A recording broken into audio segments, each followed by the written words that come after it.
शीहन वांग पिया हिते जीअनि के शीहन वांग पिया हिते जीअनि पोइ हिन सोणी सिंध जे सूंह में अञा जवान रगन पिया जूं में अञा जवान रगन पिया जूं में सिंध धरती आजादी दलेर मां।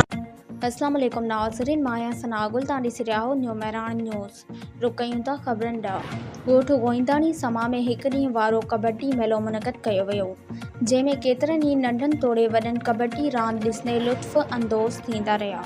इन हवाले सां तफ़सील मालूम करण लाइ असां सां टेलीफोन लाइन ते जॉइन कयो आहे यूसुफ आसकन मंगियो।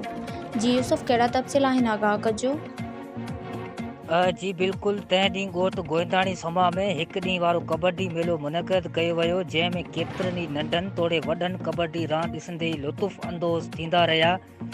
हिन कबड्डी मेले में टोटल 6 टीमनि हिसो वरितो। सभिनी टीमनि तमामु सुठी रांदि जो मुज़ाहिरो ॾेखारियो। फाइनल टेबरी जे बंबरनि ऐं दंबोड़े जे समन जे विच में सख़्तु मुक़ाबिलो थियो, जेको टेबरी जे बंबरनि विन कयो।